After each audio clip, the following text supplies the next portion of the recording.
Breaking news on Kremlin-controlled TV the moment word came out the long-awaited call between U.S. President Donald Trump and Russian leader Vladimir Putin had ended.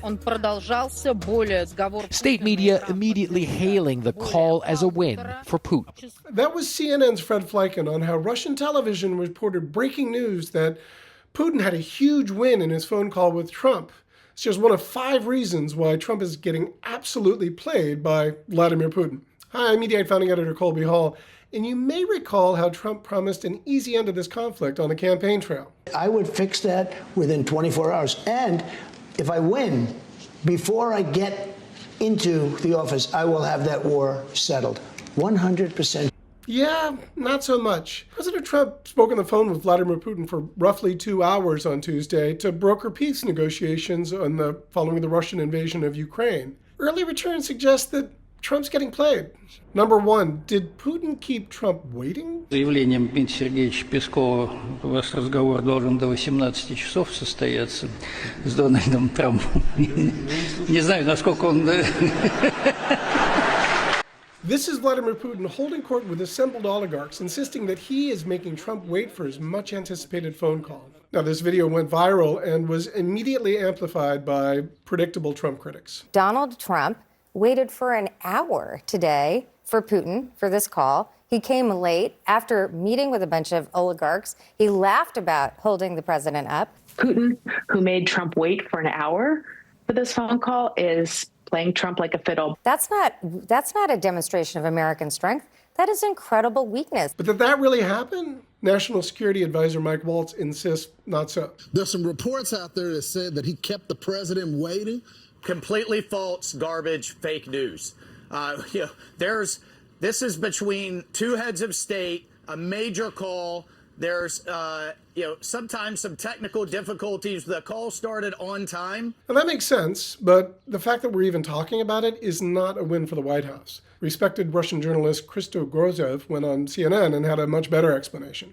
Before the actual call began, there was a staged press conference or an event where Putin appeared to be telling the audience that he's making Trump wait for the beginning of the call. That was clearly, again, an alpha male message that he wanted to send. Sending a message of who's the alpha male? Mission accomplished. Which leads us to number 2. Putin rejected a full ceasefire. Some of you might remember Trump's past promise to end this war. I would fix that within 24 hours. And if I win, before I get into the office, I will have that war settled. 100% sure. Yeah, that hasn't happened. And Trump appeared on Fox News with Laura Ingraham and was asked about the results of the phone call. Vladimir Putin agreed to a ceasefire immediately on energy and infrastructure, right, but not to a 30-day ceasefire. Tell us what happened. Well, you have a situation where you have a lot of guns pointing at each other foolishly. Oh, guns are being pointed at one another? This is something I guess he just learned since taking office. Even pro-Trump personality Cheryl Atkinson confronted Trump recently about his past promises. You said you would have this war settled in 24 hours. Well, I was being a little bit sarcastic when I said that. What I really mean is I'd like to get it settled. Oh, he was joking. He just really wants to get it settled. I see. Got it. This call was a big deal, and to not come away with a ceasefire, it's not good. Which leads us to number 3, they couldn't even agree on what they agreed to. The White House and the Kremlin each produced readouts of the call with some major differences. Most notably, Putin demanding an immediate end to all U.S. military aid and sharing intelligence with Ukraine. Here's Laura Ingraham asking Trump about that. Was there non-negotiables mentioned by Putin? It was reported that, I think the Kremlin media actually stated that he demanded an immediate cessation of aid to Ukraine in order to get to this multi-step deal. No, he didn't. We didn't talk about aid, actually. We didn't talk about aid at all. We talked about a lot of things, but aid was never discussed. Wait, so Trump said that U.S. aid never came up, but the Kremlin is insisting that it's a crucial part of the agreement? That seems like a big deal.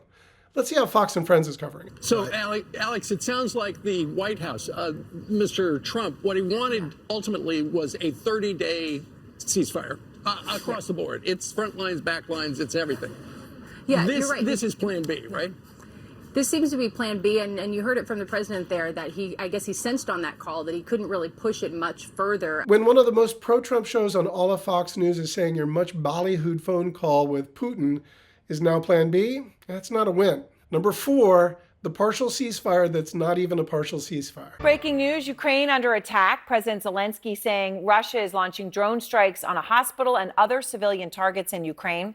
The Russian strikes coming just hours after Putin's marathon 2.5-hour phone call with President Trump. Putin showed just how serious he was in this call by showering Ukraine with bombs right after it ended. NBC's Richard Engel reports. Ukraine says Russia fired dozens of drones even after President Putin agreed to a partial ceasefire in a phone call with President Trump. Among the targets, a hospital near the city of Sumy, according to Ukrainian officials, and a railway power station, according to the company. Talk about disrespect. This is exactly the point that Zelensky made in that now notorious Oval Office meeting with Trump and J.D. Vance. He said that Putin can't be trusted, and this action makes that point very, very clear. But it's not all bad news. At least there's number 5, hockey. Meanwhile, we could see hockey matchups between the U.S. and Russia in the future.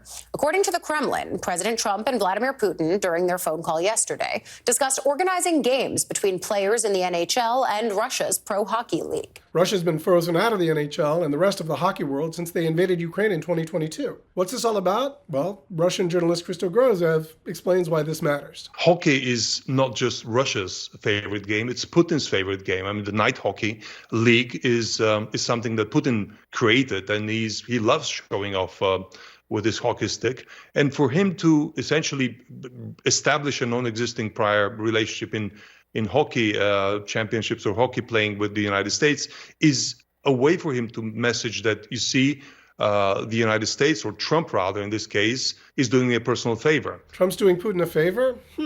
This is not unlike the way that he propped up the Russian military to luring rim. Russia has the advantage, as you know. They have encircled about 2,500 soldiers. They are nicely encircled, and that's not good. Now, Russia has the advantage in part because Trump keeps insisting that's the case.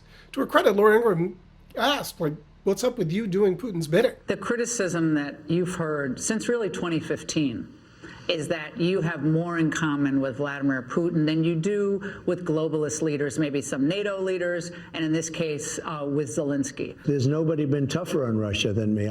But with all of that, I had a very good relationship with Putin. I had a very good relationship with President Xi, a very good relationship with Kim Jong-un of North Korea. Lots of good relationships. Lots of good relationships with strongmen and dictators around the world. It's almost as though it's something Trump aspires to personally. Please click the like and subscribe button for more videos like this. I'm Mediaite founding editor Colby Hall. Thanks for watching.